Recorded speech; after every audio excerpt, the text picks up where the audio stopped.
This is Pet Life Radio. Let's talk pets.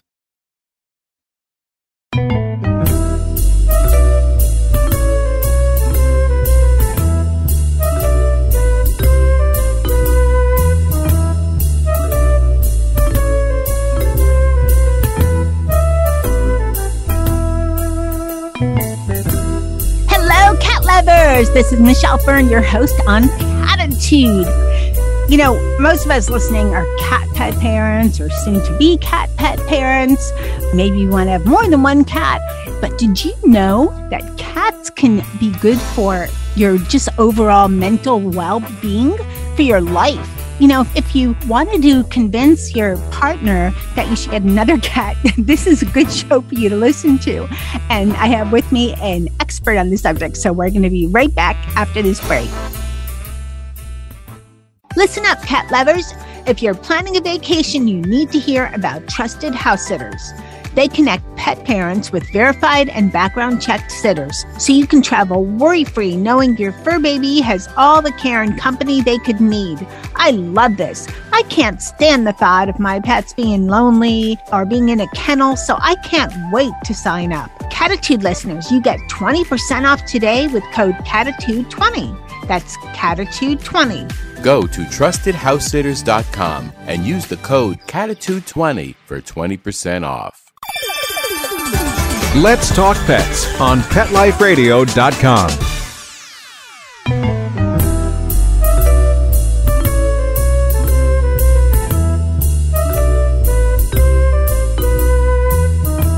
Welcome back, everyone. I'd like to introduce Dr. Julie Sanders. She's the Director of Operations of Heart Paw. Welcome, Dr. Julie.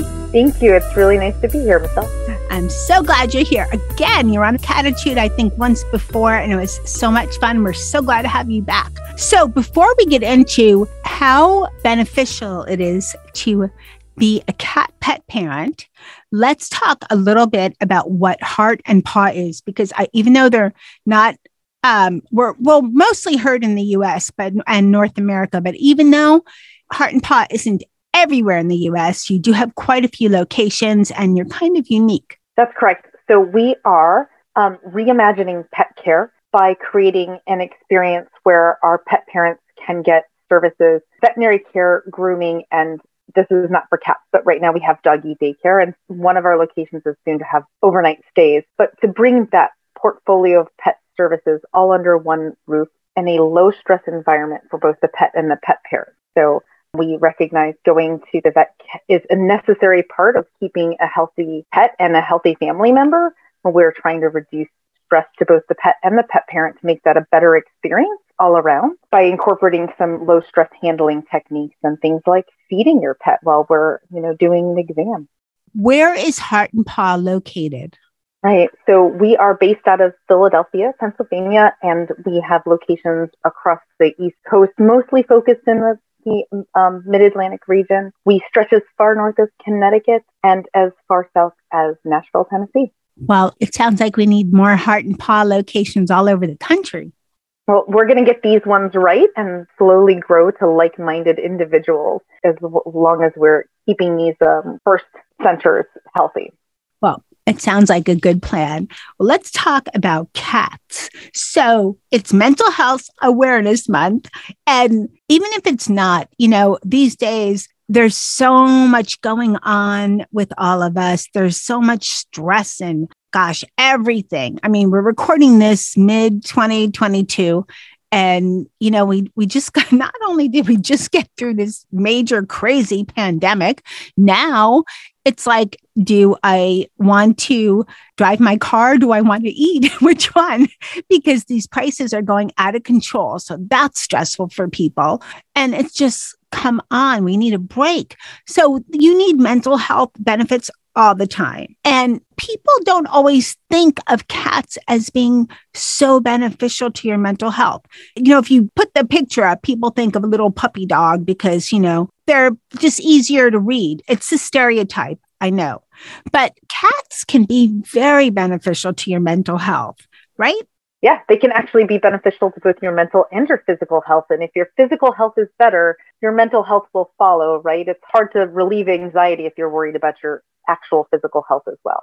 Right. How do they do this? So, there's the overview. There are over 29,000 entries in this HABRI database. HABRI is the Human Animal Bond Research Institute. It's a bunch of interested individuals that say having a bond with an animal has positive impacts on our life. And they actually sponsor and warehouse research on this very topic, right? And you're right, there is a bias. There's a bit more research on just general pet ownership and dog ownership than cat stewardship, right? But there is a good amount of research out there on cats. And so the top 5 health benefits of cat ownership overall, they actually help protect children against allergies and asthma. That, unfortunately, you have to be exposed early in life to receive that benefit. So if you're coming to this as an adult, maybe not. But if you're thinking of having children, having a cat in the household when you have a child in their first year of life and during pregnancy actually reduces their likelihood of having allergies and asthma in general later in life. So that's kind of cool,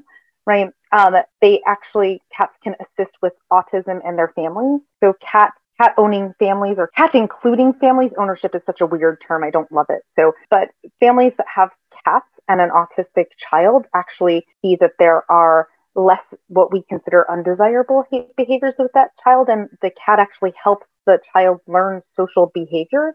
And sometimes the quieter nature of a cat actually is better for an autistic child because dogs are all crazy and active, right? And so the calming nature of a cat can be really influential on that child. And so while dogs may help, cats actually may be better in that field. They do improve our heart health and resiliency. So cat owners are actually more likely to survive a heart attack, but they're actually less likely to have one overall. So there is actually a positive impact of owning a cat on your cardiovascular health. And so you are less likely to suffer certain types of cardiovascular disease, including stroke and heart attack. And it actually can help you lower your cholesterol level. And certainly having a cat in your household that you interact with alleviates social isolation and loneliness. Here's a companion, right? And cats can be a bit picky about who they like. So if your companion cat chooses to interact with you, that's a really special moment, of course, right? And so that bond is extra special when it's a cat and has a lot of impact on social well-being and mental health. And then there is specific research on mental health alone, and that having a cat in your household has been helped to both increase mental well-being by decreasing anxiety and depression in healthy individuals, as well as improving mental health in people facing mental health challenges. And they did this great study where they put cats in laps of Alzheimer's patients and found that just stroking the cat helped that person recall positive, fond memories, right? So just sitting in with petting the cat, it boosts those memories. I remember reading something about that study. And it's really cool, right? Yes. And actually, I had a show where they couldn't always have cats in certain facilities. So they had like stuffed cats, like toy cats, plush cats. And even those cats made a difference. And that there's some hard science to this, right?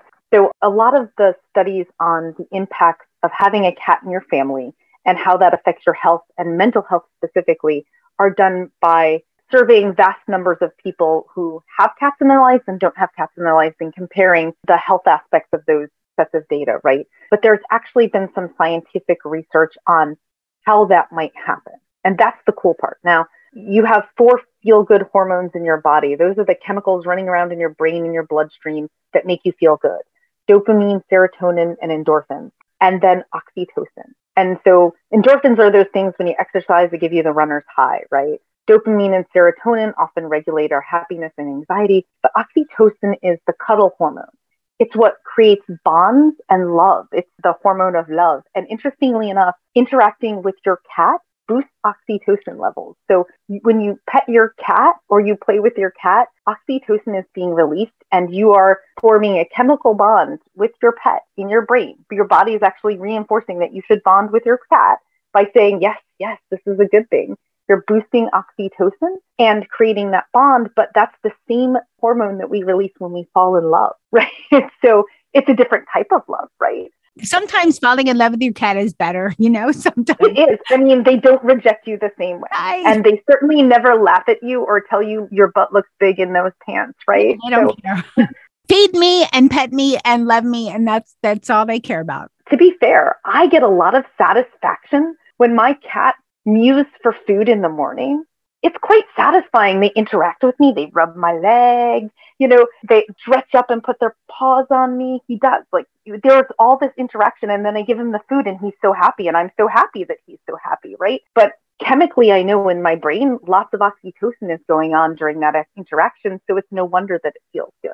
There are also some really great scientific studies that show, in addition to boosting that feel-good hormone oxytocin, that interacting with your kitty will actually decrease some of the things that cause stress in your body. So cortisol is the stress hormone, right? And when you release a lot of cortisol, that can lead to you feeling anxious and stressed. But guess what? Interacting with a cat actually has been shown to reduce your cortisol levels. And so at the same time that you're having these great, warm, fuzzy, I love my cat messages in your brain and in your body, right? You're also shutting off the things that make you feel stressed and anxious. So it's a 1-2 punch in a sense, that we have not only shown numbers in terms of the outcome from those hormonal fluctuations, they've actually done some hardcore science on what's causing the positive outcomes we're seeing. And there's a very molecular basis to what's going on, which is kind of cool to geek out on, but it's a real effect. And when those two hormonal changes happen because we're interacting with our cat, right, you can get great benefits like decreased heart rate, slowed respiration. I mean, I go to yoga just to slow my heart rate, focus on my breathing. It's kind of silly because I could just pet my cat, right?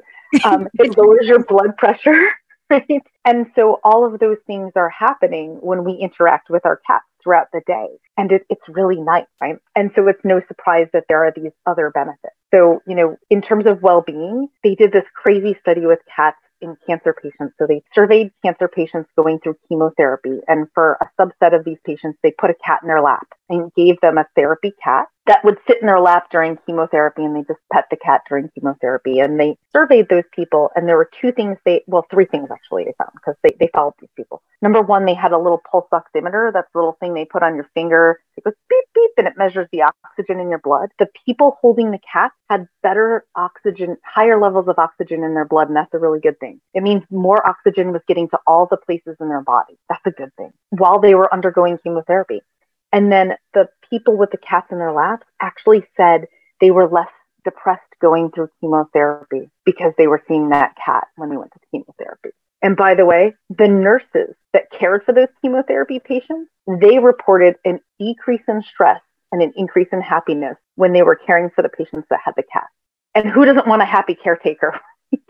So those cats are not interacting with the nurses, but the nurses are seeing the interaction of cat and patient, seeing their patient feel better. They feel better too.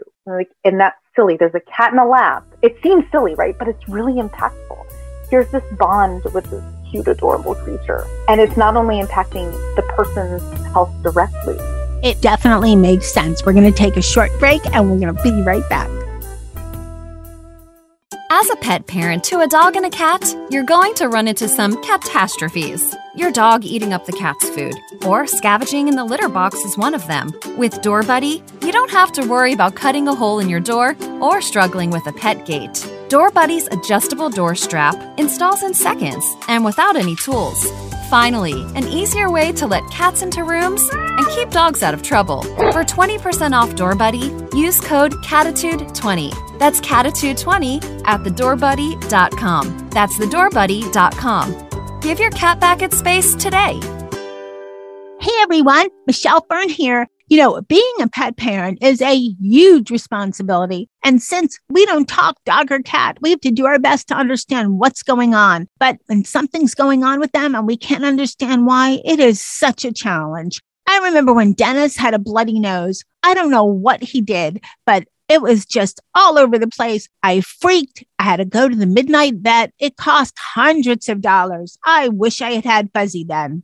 Fuzzy is a telehealth service for pet parents that offers 24/7 access to personalized pet care from veterinary professionals. From everyday questions to middle-of-the-night emergencies, Fuzzy has the answers pet parents need. Through live chat and virtual vet consultations available to you 24 hours a day, 7 days a week, Fuzzy can answer your pet questions, big and small, urgent, and everyday. Fuzzy can also recommend the exact products for your pet, all of which are handpicked by their established team of veterinary professionals and available at discounts exclusive to Fuzzy members. From getting your pet's diet just right to meeting their middle of the night needs to finally figuring out what makes their breath stink, nothing is too big or too small for a quick Fuzzy call. Right now, Fuzzy is offering our listeners a free 7-day trial membership. Go to yourfuzzy.com/PetLifeRadio today to sign up. That's a free 7-day trial and access to exclusive member discounts on pet meds, supplements, food, and more at yourfuzzy.com/PetLifeRadio. Again, yourfuzzy.com/PetLifeRadio for your free trial of Fuzzy with access to 24/7 personalized pet care and vet recommended products. Let's talk pets Let's talk pets on Pet Life Radio. Pet Life Radio. PetLifeRadio.com.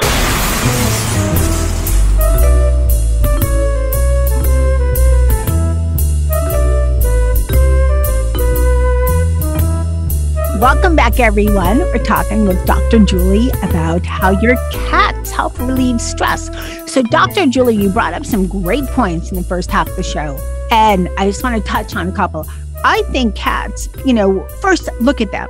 They relax. Of all, well, I can't say of all animals because I don't know all about all animals, but compared to most household, pets, dogs don't relax as much. They bark, they're usually running around. They chill, but not like cats. Cats know how to chill, right? They do. They sleep like crazy, so they know. They also, at least mine all have different personalities. One is a scaredy cat. One thinks he's a dog. He's part Maine Coon. And the other one is cat. She likes who she likes. And if you don't pet her right, she will let you know with a little nip. So you have to learn your cat's personality and what is okay with bonding with them, just like any fur babe. But I think with cats, because they're more intricate in their personality, at least from what I've learned, that when they choose you, I think that makes a lot of those chemicals in your brain just activate and so forth, right? I mean, does that have some effect? Because, my cat Molly, for example, she's very cat-like. And I had Dennis, who he thinks he's a dog. He's just like that. I thought all cats were like that. Then we had Molly, and I found out, no, they're not. But we have this thing where, how you can boop on their nose? Yeah, boop the floof. Yeah, what do you call it? Boop the floof. Boop the floof? Boop the floof. There's all these great TikTok videos of people booping their cat on the nose with their finger, and they say, boop the floof. Yes, she likes to do that. It's, I should make some TikToks. She's like, it's like boop, boop. And she will let you know when it's too much. And even though, she was born outside my front door, and even though we held her a lot like a kid, when she was a kitten, she does not like to be held. I keep telling her she's missing out. But slowly, I have gone from barely able to pet more than her head to now parts of the back. And I know they could be real sensitive on their, back area. And every so often I could touch her belly a little bit. Whereas Dennis, in contrast, sleeps on his back with his legs sticking up. He doesn't care. He's just, just chill. So there's such a difference. But do you think it has to do with what we perceive of the personality of cats, which maybe makes it all that more special when they do bond with us? I think there is that. When cats bond with you, because they're selective, it's special, right? But I think we understand the what, right? What are the health benefits? We have started to unravel some of the how, right? The oxytocin going up, the cortisol going down. That's kind of the how. What we haven't really figured out is why all those chemical reactions are happening when we're going with our cat, right? And so that's kind of where we're science is still working on the why, but there are a lot of great theories about that, right? Is cats don't love everyone all the time, not all of them. Some of them really are quite gregarious. And I think the variety is part of the joy of having a cat in your life, is having the one that hides all the time, but only comes out for you. That's kind of cool because you have a special secret, right? But having the cat that loves everyone and shows off every time a guest comes in the house can be equally rewarding. And sometimes their differences bring us joys in different ways. And I think cats have very strong personalities in that way. And that very much could be part of it. As I was just preparing to make sure I had my scientific numbers and data right for you to be accurate for your listenership, I came across a study in dogs that's correlated dog walking with the decrease of obesity. And I'm getting to the cats here. I think it's really funny because my cat, anecdotally, has made me enjoy exercise more. And I do walk. My cat doesn't like to walk, so he doesn't come with me. But honest to goodness, in the workout area of my house, when we added a recumbent cycle, the cat started coming into the workout area of the house. He started sitting on the seat of the recumbent bicycle. And whenever my husband or I got on the cycle, he started jumping into our laps, which just made us laugh really hysterically because your legs are moving and he's trying to time this like he's going to get into a double Dutch jump rope, right? But he had to be on our, so now you're trying to cycle and hold him up because he wants to be up there with you, which is odd. But he started coming into the area of the house where we have our little workout cove, right? And the funny thing is I moved a cat chaser into there. And so when I do my little, 10, 15 minute strength training routine with my hand weights, between sets, you have to rest. You know what I do when I rest? I pick up the cat chaser and he chases it around and he'll literally sit there and wait between sets because he knows I will give him my attention while I'm doing my recovery, right? Well, I kind of look forward to working out more because my cat loves my husband far more than he loves me. So it's the one special time of day that he pays attention to me is when I go in there to work out. So I might have to start a study of my own. But the other day, the cat might be encouraging me to work out more because when he sees me go there, he follows. And that makes it fun for me. So I think we need more research in that area because anecdotally, I can tell you it's really fun. The other thing I learned just last week, he learned that I put my hair in a ponytail when I work out. And I was doing my crunches on the floor, which I absolutely hate, but a strong core is good for us. So, sometimes you do what you have to do. And my teenage stepson was walking by and, teenagers can be a little aloof. He started laughing hysterically. And what I didn't realize is that I was like moving up and down. My ponytail is swinging and the cat was bapping at it. And so now when I get down on the floor to do push-ups, he crouches and he's going to skippity bap my ponytail, which is really funny. And so I get to laughing. The teenager gets to laughing and it brings how could that not improve your mental health? Right. Yes, so, of course. That's funny. It is funny. So they do these things and we get to appreciate things. And I think cats are sort of unself-conscious, right? They're going to do what they want to do. Dr. Julie, I think you just inspired me to do crunches. I've been wanting to do them. Of course, I could always work on my middle section, but I know they're good for your core and for your lower back. And I could put my hair in a ponytail. So gotta put your hair in a ponytail. Maybe, get one of those cool scrunchies that has fluffy things on it. Yes. Oh, I have more hair ponytail things than I could. Oh, good. Yeah, that's a great idea. Well, you know what else I think maybe it is? Cats can be really silly too. Absolutely. More so than dogs because their silliness, I think, is unexpected. Right. They're so reserved most of the time and then they break out. And I think cats are very confident in who they are, right? There is no imposter syndrome in cats. Cats are very sure of who they are, but they also feel free breaking out of that.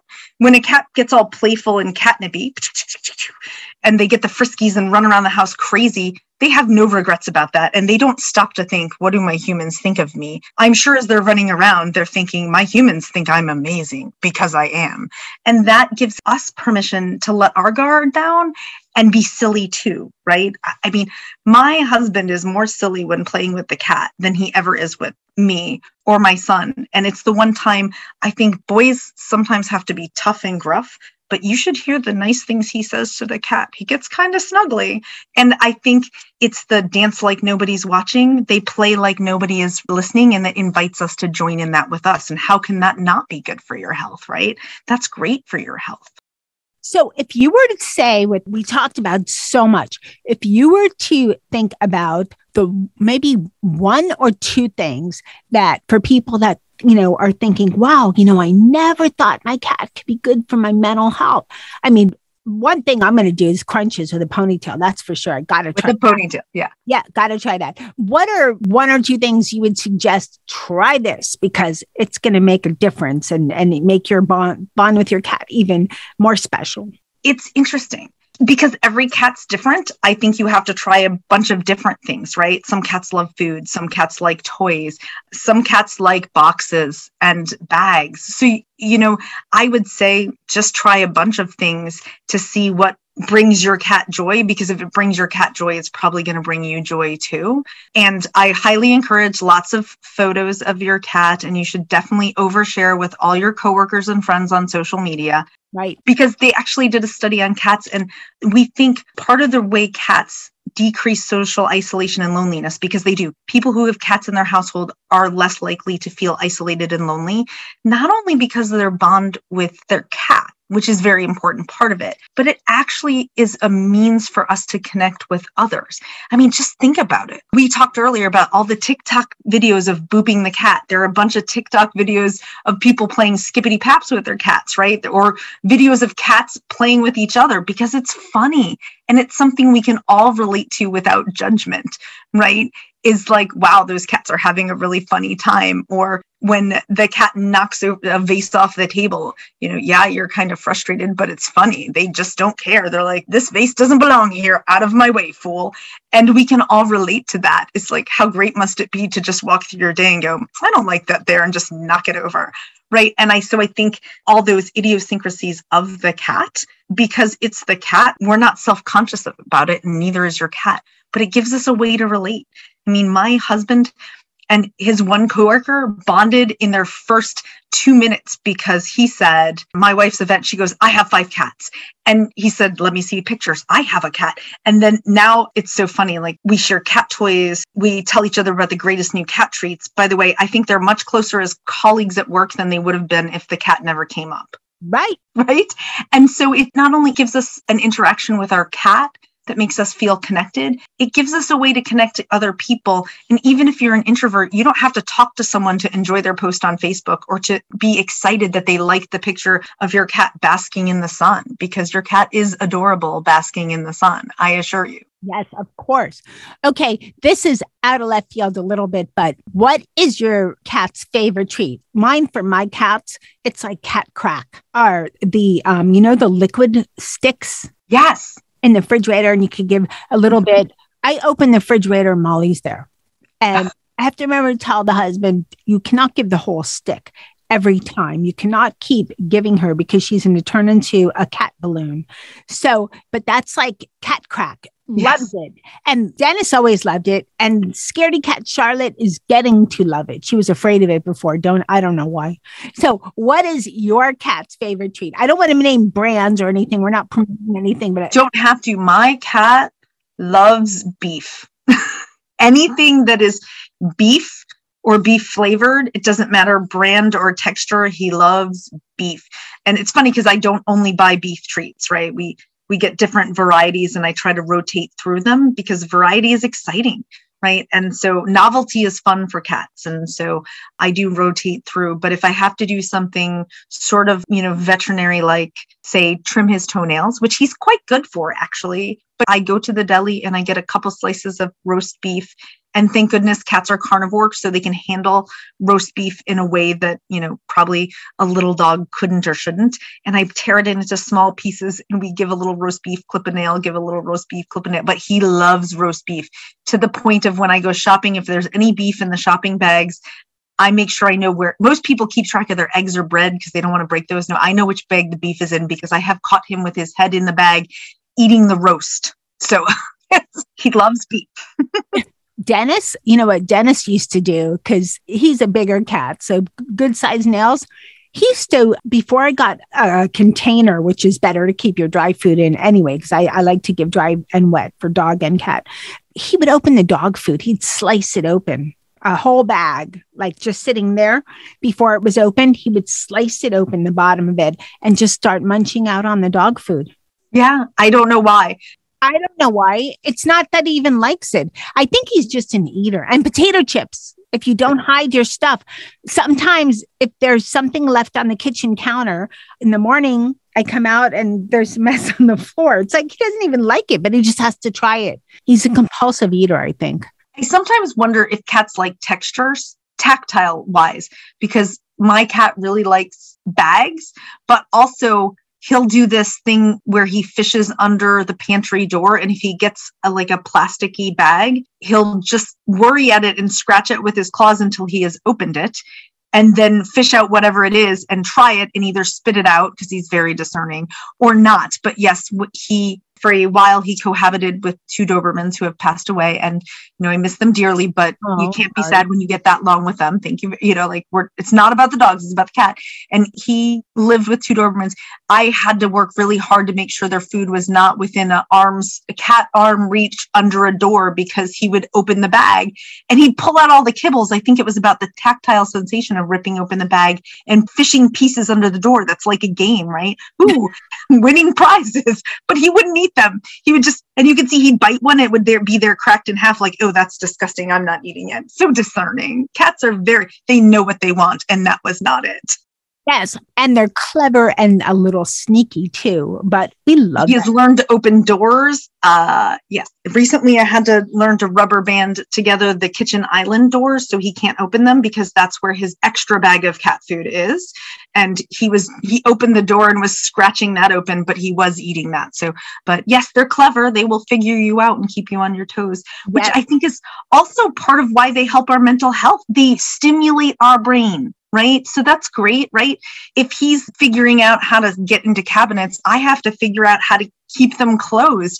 And that's mental stimulation. When you use your brain, you don't lose it as quickly, right? And so that's good for your mental health, that game you're playing with your cat. Because let me tell you, they're always hunting. He's going to find it. They do find it, especially I remember a couple times coming home from shows or receiving product sample for my other podcast, Best Bets for Pets, and not hiding it. It was in a bag and it was sealed, but I didn't put it in like a closed drawer that he couldn't open. Waking up and there's like a cat party with catnip all over the place. They find it. You have to really put it under lock and key. Yeah. Oh, no, they're very clever. They're very clever. And so I think sometimes his cleverness gives me a sense of purpose, right? I've got to keep him safe because he's clever and he's going to find the things. So I got to keep him safe. That makes me feel good when I've finally outwitted one of his shenanigans, right? He's going to find another way to outwit me. So it's a little bit of give and take.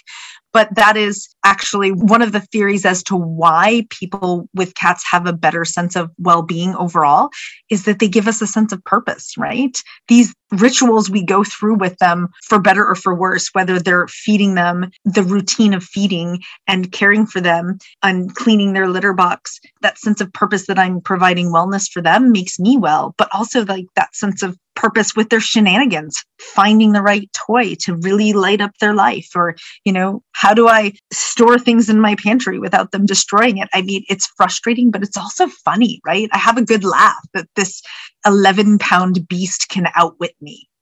It's like, yep, in the best way. Well, we're just about out of time. Where can people find out some more information about how cats can, just make their mental health so much better? So yeah, thank you for asking. There are 2 great resources. Like I mentioned, the Human Animal Bond Research Institute is a nonprofit. It's called, and you can find them online at habri.org. And then I don't remember the website offhand because it's not as short, but Pet Partners is an organization that certifies therapy animals, and they have 1,500 registered therapy cats out there and would love for there to be more, but they have some of the information on the ways that pets. Habri has the most by far, but Pet Partners, because they do animal therapy and cat therapy, they also have quite a bit of links to, and they had a great white paper on all the benefits of animal therapy for people. So Google Pet Partners, just search Pet Partners and it will pop right up, or Pet Partners Therapy Cat, it comes right up. So those are great places to start because they're really the largest databases of information. But honestly, I'd start with the Human Animal Bond Research Institute, so habri.org. And on there, they even have some flyers. They made faux ads for cat, as if a cat was a drug. It says, "Cat perfectus. My health is important to me. That's why I choose to have a cat." It's really cool. They have some fun resources. So if you're trying to lobby your significant other on why you need a cat in your life, I would start at Habri. It's a great Habri's great. They're great. It is. They even have some videos out there. It's a commercial aimed at a cat about all the lonely humans that need their love. That one is hysterical. If you need a good laugh, and you should just log on, and they have a great YouTube channel as well with all those fun videos focused at the benefits of cat ownership. And I particularly like the one that's pretended to be advertising to the cat to adopt a lonely human. That's great. Well, Dr. Julie, I want to thank you so much for coming on Cattitude and sharing all this fantastic information. Thank you so much. Thank you so much for what you do, Michelle. I really love your show. It's great. And thank you so much for having you on. You're just so much fun to talk to. Oh, really thank you. It. Thank you. Have a good rest of the Friday. Happy Friday the 13th. Go hug a black cat. It's International Hug a Black Cat Day. Oh, I have a tuxedo. That's Molly. So that works, right? As long as there's black in your cat. Any cat that has a little black counts because, all cats are cool. Yeah. Well, thanks so much. Bye-bye. This was a really, really interesting show. And Habri is amazing. They have such great information. I would strongly recommend that site. I'd like to thank my guest, Dr. Julie Sanders, for all of her great info and facts and a wealth of information on how cats can make your life so much better. Thanks to Mark Winter, my producer, for making me and my guests sound amazing. Thanks to my cat crew, which is Molly. Molly is the cat, Dennis is the dog cat, and Charlotte is the scaredy cat. Then we have the outside couple, which is Jethro, he's just a cool dude, and Sammy, who's the skittish cat. They're both kind of feral, but they have a house. They have a house. They have everything. And so thanks to all my cats. And a huge thank you to everyone listening to Cattitude. I appreciate it so much. Be sure to share the show. Tell your friends about it. I have a lot of episodes. I've been the show host on Cattitude for over 100 episodes. So there's a lot of great information about cats. And hey, remember, lose the attitude. Have Cattitude. Let's Talk Pets every week on demand, only on PetLifeRadio.com.